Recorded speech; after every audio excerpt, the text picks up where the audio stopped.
என்னங்க இளமதி, பயங்கரமா டென்ஷன்ல இருக்கீங்க போல இருக்கு. ஆமா சார்.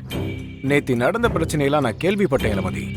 என்னோட ஆளுங்க அவனை அடிச்சு ஆட்டோல தூக்கிட்டு போயிட்டாங்கன்னு தான் நான் இங்க இருந்து போயிட்டேன். ஆனா அவன் திரும்பி வந்து இவ்வளவு பிரச்சனை பண்ணுவான்னு நான் நினைக்கவே இல்லை. இல்ல சார், பரம பிரச்சனை பண்ணணும்னு வந்தது என்னமோ உண்மைதான். ஆனா அவர் எந்த பிரச்சனையும் பண்ணாம போயிட்டாரு.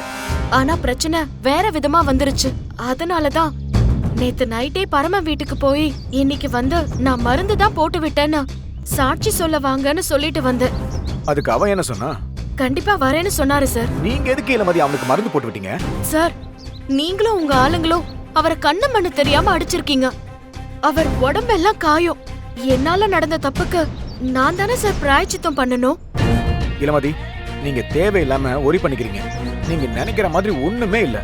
அவனால எங்க பிரச்சனை வரும் தான் அவனை இங்க இருந்து அடிச்சு நான் துரத்துனேன். அவன் இப்ப வருவான், வந்து உங்களுக்கு சப்போர்ட்டா சாட்சி சொல்லுவான்னு நினைச்சுக்கிட்டு இருக்கீங்களா? ஆமா சார், கண்டிப்பா பரம வருவாரு. ஏன் சார் சிரிக்கிறீங்க? உங்களுக்கு இன்னும் அவனை பத்தி தெரியல இளமதி. உங்களை அசிங்கப்படுத்துறதுக்காகவே அவன் இங்க வராம இருப்பான். நீங்க வேணா பாருங்க. அப்படி ஒண்ணும் இருக்காது சார். அவரும் நடந்த பிரச்சனைக்கு ஃபீல் பண்ணிதான் நான் கண்டிப்பா வரேன்னு சொன்னாரு. நீங்க தான் நம்பிக்கிட்டு இருக்கீங்க. ஆனா எனக்கு என்னவோ நம்பிக்கை இல்ல. ஒரு நிமிஷம்.